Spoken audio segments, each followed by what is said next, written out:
پر توجہ کریں، اللہ کی دی ہوئی احسانات پر توجہ کریں تو ہم اللہ کی ایک نعمت کا بھی پوری زندگی میں شکر ادا نہیں کر سکتے۔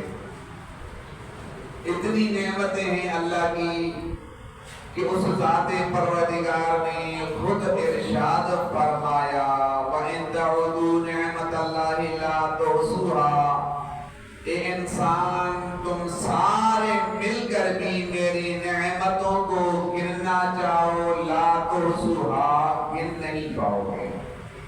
اتنی نعمتیں ہیں اللہ کی، لیکن کیا ہم ایک بھی نعمت کا تہ دل سے شکر ادا کر سکتے ہیں؟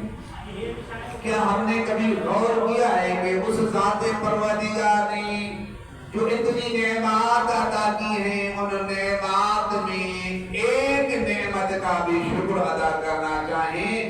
اللہ فرماتا ہے تم ساری زندگی نعمتیں گننا چاہو گن نہیں پاؤ گے، لیکن ان نعمتوں کا میں سے کسی ایک کا بھی شکر ادا نہیں کر سکتے۔ صلوات پڑھیں محمد اللہم صلی علی محمد وآل محمد۔ تو ہمیں اللہ کی نعمتوں کو دیکھنا چاہیے، اللہ کی نعمتوں پر غور و فکر کرنا چاہیے۔ لعلکم تتفکرون، تم غور و فکر کیوں نہیں کرتے ہو کہ اللہ نے جو تمہیں نعمتیں عطا کی ہیں ان نعمتوں پر غور و فکر کیوں نہیں کرتے؟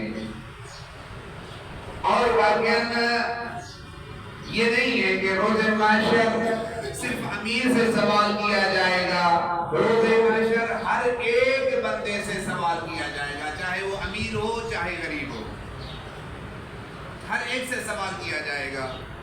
اب سوال جو کیا جائے گا، ہم نے کبھی سوچا ہے کہ اگر ہمارے پاس دولت نہیں ہے، ہمارے پاس ملکیت نہیں ہے، ہمیں جو ہے نا بلڈنگیں نہیں ہے جس میں ہم رہائش پذیر ہوں، تو کیا ہمیں اللہ ہم سے کوئی سوال نہیں کرے گا؟ لیکن اللہ نے جو حکم دیا ہے کہ سب سے سوال کیا جائے گا، جو بھی ہے سب سے سوال کیا جائے گا۔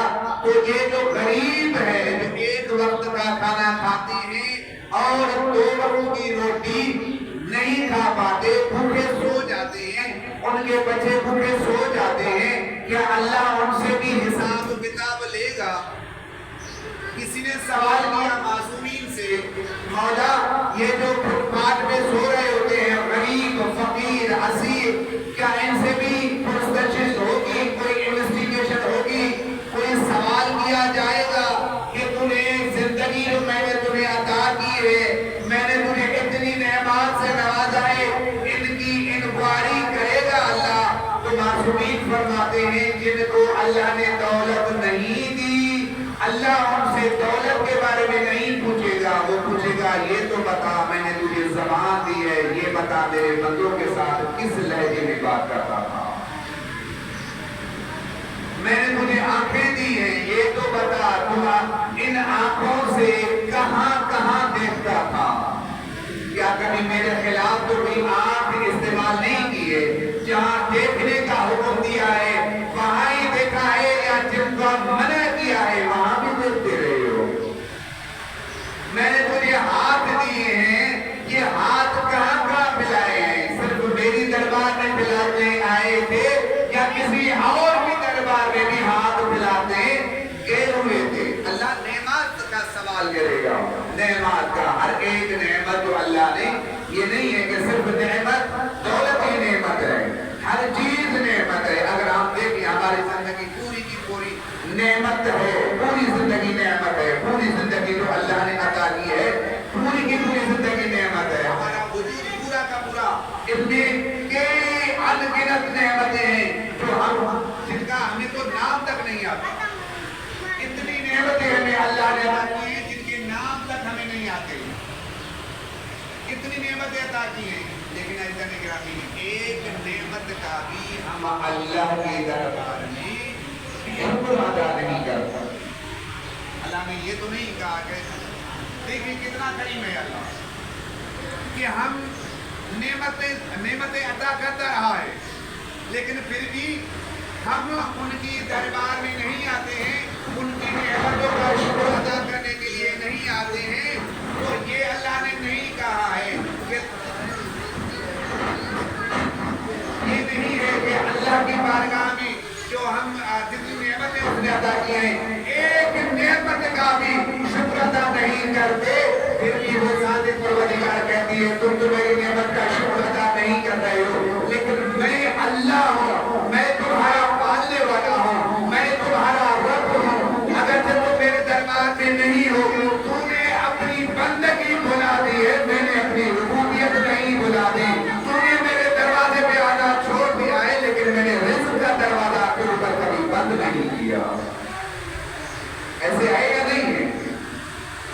اللہ فرما رہا ہے دیکھیں تو نے میرے دروازے پہ آنے سے میرے دروازے پہ آنا کھلا دیا ہے، لیکن میں نے کبھی تم پر رزق کا دروازہ بند نہیں کیا۔ میں تو انتظار کرتا رہا، ساری زندگی انتظار کرتا رہا، کبھی تو یہ بندہ میری دربار میں آئے گا۔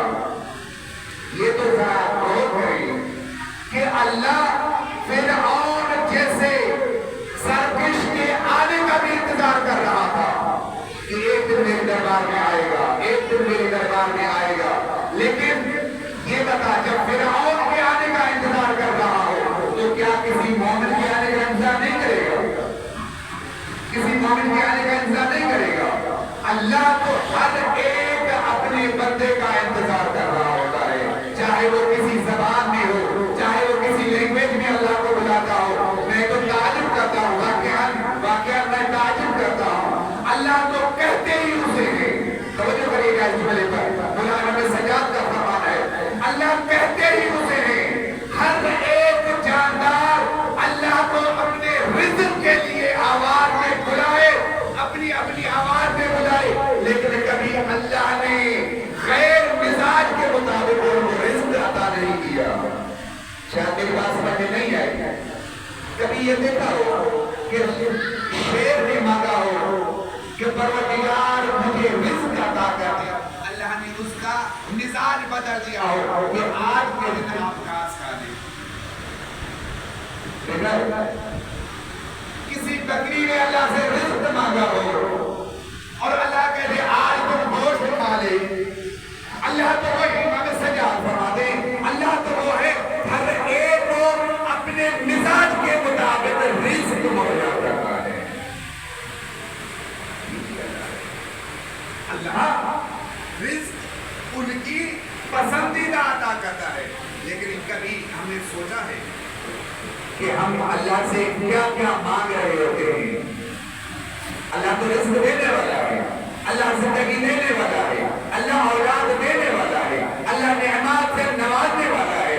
جب اتنی نعمات سے نوازنے والا ہے تو ہمیں بھی چاہیے اس پروردگار کی بارگاہ میں آ کر اپنے گناہوں کی توبہ کریں اور اللہ کی مزید نعمات کا انتظار کریں۔ یہ نہیں ہے کہ اللہ ہماری عبادتوں کا محتاج ہے، یہ ہرگز نہیں ہے۔ اگر محتاج نہیں ہے تو پھر عبادت کیوں کریں؟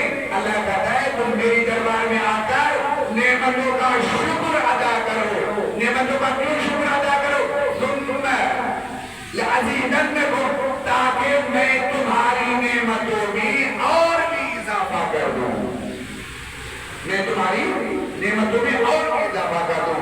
یہی تو پروردگار ہے کہ ہمیں چاہیے کہ ہم اس پروردگار کی بارگاہ میں آ کر اپنے گناہوں کا اقرار کر کے اپنے پروردگار کی بارگاہ میں شرمندہ ہو کر وہ تو اتنا ہی دعا کرے، ماشاءاللہ آپ شب جمعہ کرتے ہوں گے، مولا کائنات کی زبان سے دعائے کمیل بن زیاد نقی کو تو تعلیم فرمائی تھی۔ واقعہ مولا کائنات نے بہترین جملے یہاں پر نکالے ہیں کہ اللہ کون ہے؟ بہترین سے بہترین موت ہونے والا جملہ، یا سریع الرضا، جتنی بھی نافرمانی کرو، جتنا بھی اللہ کے دربار سے بھاگتے رہو، اگر ایک مرتبہ زندگی میں صدق نیت سے اس کی بارگاہ میں آ جاؤ وہ جلدی راضی ہو جاتا ہے، وہ جلدی راضی ہو جاتا ہے۔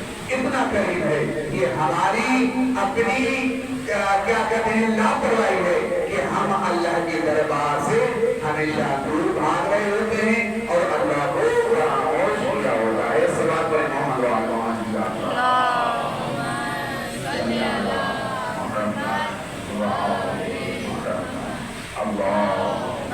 صلی اللہ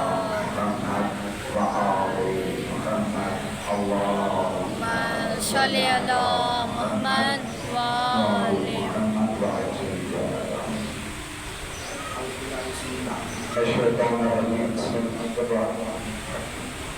الحمدللہ وخلق اشیاء ناطقۃ بحمدہ وشکرہ، الصلاۃ والسلام علی اشرف الانبیاء والمرسلین ابی القاسم محمد۔ اللہ